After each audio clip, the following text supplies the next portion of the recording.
नमस्कार, आप देख रहे हैं संवाद 365। मैं हूं आपके साथ दिग्विजय सिंह चौहान। आपका स्वागत करता हूं टॉप 5 में। आज के टॉप 5 में बात करेंगे, मुख्यमंत्री तीरथ सिंह रावत ने टिहरी में एक और रात्रि चौपाल का आयोजन किया और इस रात्रि चौपाल में मुख्यमंत्री ने कई समस्याओं का निस्तारण किया और अधिकारियों को कई निर्देश भी दिए। इस खबर पर बात करेंगे। इसके अलावा बात करेंगे उत्तराखंड के जंगलों में लगी आग की। हेलीकॉप्टरों ने, वायुसेना ने मोर्चा संभाल लिया है। एक हेलीकॉप्टर ने कल कुछ जगहों पर आग बुझाई है, तो वहीं दूसरी तरफ दूसरा जो हेलीकॉप्टर है वो भी तैनात हो चुका है, उस पर भी बात करेंगे। इसके अलावा उत्तराखंड शासन में एक बहुत बड़ा फेरबदल हुआ है। 24 IAS अधिकारी समेत कुल 30 अधिकारियों के दायित्वों में फेरबदल किया गया है, उस पर भी बात करेंगे। कौन कौन से महत्वपूर्ण अधिकारियों को क्या क्या दायित्व मिले या फिर किस किस से क्या क्या दायित्व लिए गए, उस खबर पर भी बात करेंगे। इसके अलावा कोरोना वायरस एक बार फिर से बम्पर केस सामने आए हैं 2 जगहों से और पूरे उत्तराखंड से 500 से भी ज़्यादा मामले एक बार फिर से कोरोना वायरस के सामने आए हैं। और आखिरी खबर में आज बात करेंगे, कोरोना वायरस को देखते हुए देहरादून और हरिद्वार की जो कोर्ट हैं उसको कुछ दिनों तक बंद रखने के निर्देश दिए गए हैं। इन तमाम खबरों पर बात करेंगे, लेकिन नजर सबसे पहले हेडलाइंस पर।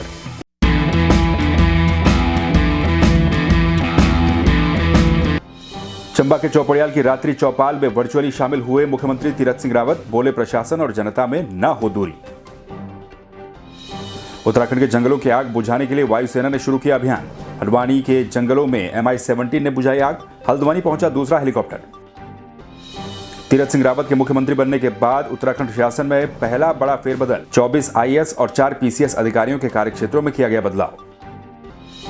उत्तराखंड में जारी है कोरोना वायरस का कहर। पिछले 24 घंटों में 547 नए मामले, 2 की मौत। देहरादून और हरिद्वार में सबसे ज्यादा केस। कोरोना के चलते देहरादून और हरिद्वार की कोर्ट 2 हफ्ते तक के लिए रहेगी बंद। नैनीताल हाई कोर्ट ने दिए निर्देश।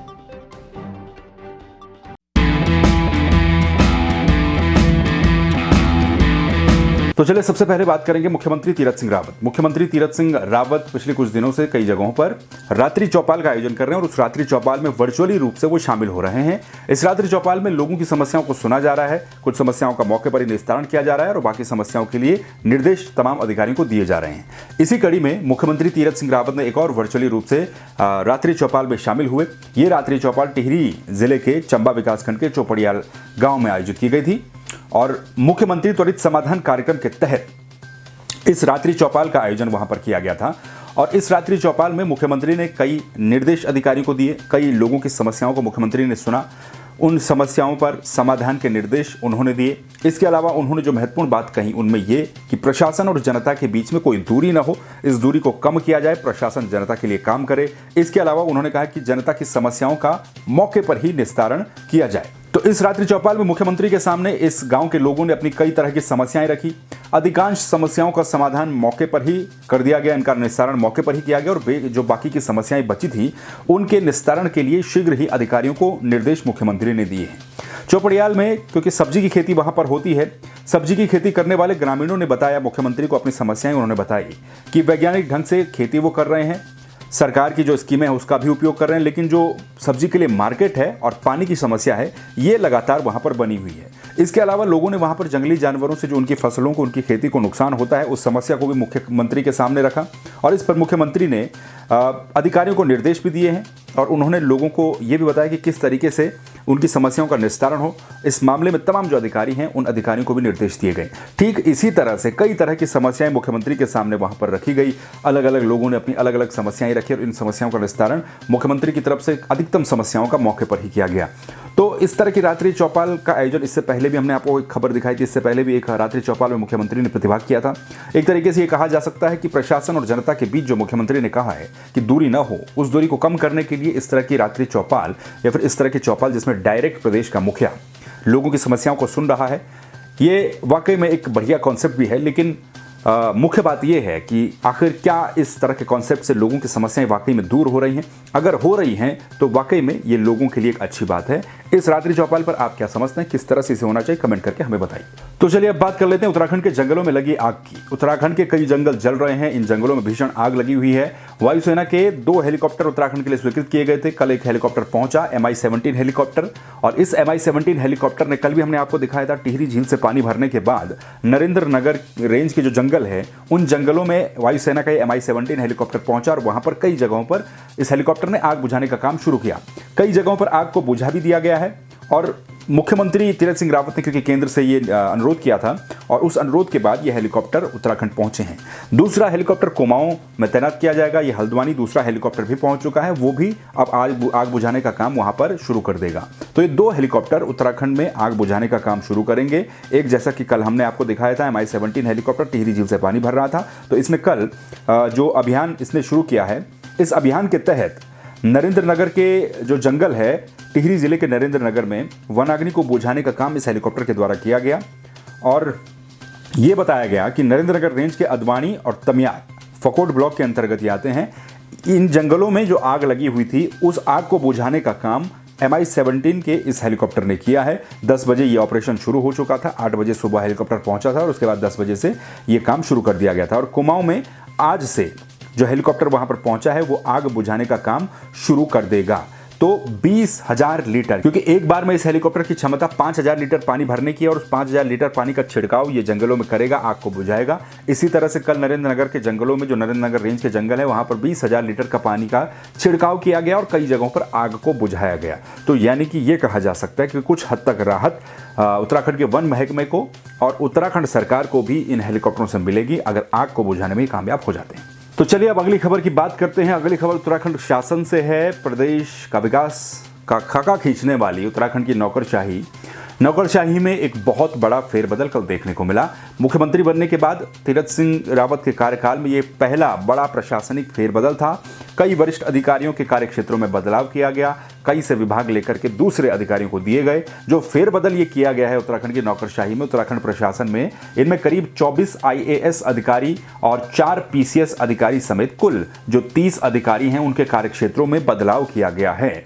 कौन कौन से वो महत्वपूर्ण अधिकारी रहे, क्या क्या इसमें महत्वपूर्ण बात रही, तो वो भी आप सुन लीजिए। जो फेरबदल किया गया है इसमें 24 IAS अधिकारी, 4 PCS अधिकारी और 2 सचिवालय संवर्ग के अधिकारियों के जो तबादले हैं वो किए गए हैं, उनके दायित्व में फेरबदल किया गया है। तो उत्तराखंड शासन में जो ये फेरबदल किया गया है इसमें क्या क्या हुआ है वो भी हम आपको बता देते हैं। कार्मिक विभाग ने इसके लिए आदेश जारी कर दिया है।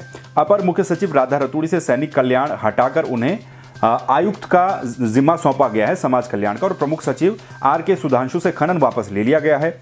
उनको खनन वापस लेकर के ग्रामीण निर्माण की जिम्मेदारी दी गई है। प्रमुख सचिव L फेनई को सैनिक कल्याण का जिम्मा सौंपा गया है। सचिव R मीनाक्षी सुंदरम से शिक्षा महानिदेशक वापस लेकर के उनका कद बढ़ाकर उनको खनन की जिम्मेदारी R मीनाक्षी सुंदरम को दे दी गई है। शैलेश बगोली से परिवहन वापस ले लिया गया है और D सेंथिल पांडियन से उनको कौशल विकास सेवा योजना का अतिरिक्त जिम्मा सौंपा गया है।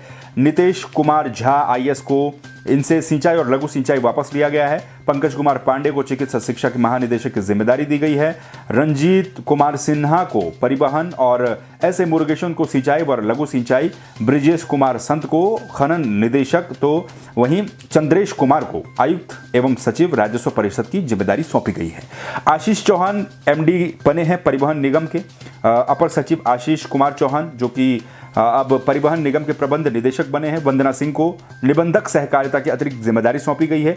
PCS और अपर सचिव डॉक्टर मेहरबान सिंह बिष्ट से खनन और निदेशक खनन उनसे लिया गया है और सिंचाई व लघु सिंचाई उनको दिया गया है।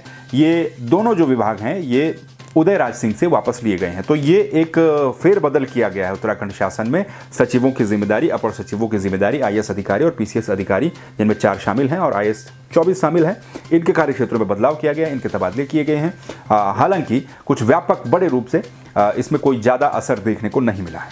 तो चलिए अब बात करेंगे कोरोना वायरस की। सोमवार को उत्तराखंड में कोरोना वायरस के 547 नए केस दर्ज किए गए हैं। ये एक और बड़ा आंकड़ा 500 के पार पिछले कुछ दिनों से देखने को मिला है। जो पिछले 24 घंटों की अगर हम बात करें तो 547 जो नए मामले दर्ज किए गए हैं उनमें 2 लोगों की मौत भी हुई है और राज्य में अब कुल संक्रमितों की संख्या हो चुकी है 1,02,811। इसमें मरने वालों का जो आंकड़ा है वो है 1729 लोगों की मौत हो गई है, जिसमें कल 2 लोग और जुड़े हैं। और 224 मरीज देहरादून जिले से सामने आए हैं, जो कि चिंता की बात है। इसके अलावा 194 हरिद्वार से सामने आए हैं, अल्मोड़ा से 2, बागेश्वर से 1, चमोली से 2, चंपावत से 1, नैनीताल में 33 और पौड़ी में 21 मामले सामने आए हैं। रुद्रप्रयाग की बात करें तो रुद्रप्रयाग में 2, टिहरी में 16 और उधम सिंह नगर में 51 नए कोरोना वायरस के मरीज मिले हैं। और इसके अलावा अब मरने वालों का जो आंकड़ा है वो 1729 हो चुका है। एक्टिव मरीजों की संख्या, जो अभी एक्टिव केस उत्तराखंड में कोरोना वायरस के हैं, वो भी अब 3200 के पार पहुंच चुके हैं। इसके अलावा अगर बात करें तो कंटेनमेंट जोन जो है वो लगातार प्रदेश में बढ़ रहे हैं। कंटेनमेंट जोन की संख्या बढ़कर के 14 हो चुकी है। 14 इलाकों को कंटेनमेंट जोन घोषित किया गया है। इनमें अकेले देहरादून से सबसे ज़्यादा 10 कंटेनमेंट जोन है जहां पर सख्ती बरती जा रही है। इसके अलावा भी तमाम जगहों पर जो रैंडम सैंपलिंग है वो की जा रही है बॉर्डर वाले इलाकों में, और जो हरिद्वार है वहां पर भी। तो यानी कि ये कहा जा सकता है कि पिछले कुछ दिनों में लगातार तेजी के साथ ये आंकड़े बढ़ते ही जा रहे हैं, और 547 पिछले 24 घंटे का जो नया आंकड़ा है ये भी बहुत बड़ा है। तो चलिए अब आखिरी खबर में बात करेंगे देहरादून और हरिद्वार की कोर्ट की। दरअसल कोरोना वायरस के जो बढ़ते हुए मामले हैं उनको देखते हुए नैनीताल हाईकोर्ट की ओर से ये निर्देश दिए गए हैं कि जो हरिद्वार और देहरादून है, हरिद्वार और देहरादून के जिला न्यायालय और परिवार न्यायालय जो है, इनको 2 हफ्ते तक के लिए अस्थायी तौर पर बंद किया जाएगा। ये निर्देश नैनीताल कोर्ट की तरफ से दिए गए हैं। आपको जानकारी हम ये दे दें कि सोमवार रात को हाईकोर्ट के रजिस्ट्रार धनंजय चतुर्वेदी की ओर से ये निर्देश जारी किए हैं, जिसमें यह कहा गया है कि देहरादून और हरिद्वार की जो कोर्ट हैं उनको अस्थायी तौर पर बंद किया जाए। जो नियमित रूप से काम चलते हैं इन जिला न्यायालयों में, उसको 2 सप्ताह तक के लिए बंद कर दिया जाए। यानी कि 2 हफ्ते तक जो रेगुलर काम कोर्ट में होते हैं वो नहीं हो पाएंगे। जरूरी मामलों की सुनवाई जरूर इन कोर्ट में इस दौरान हो पाएगी।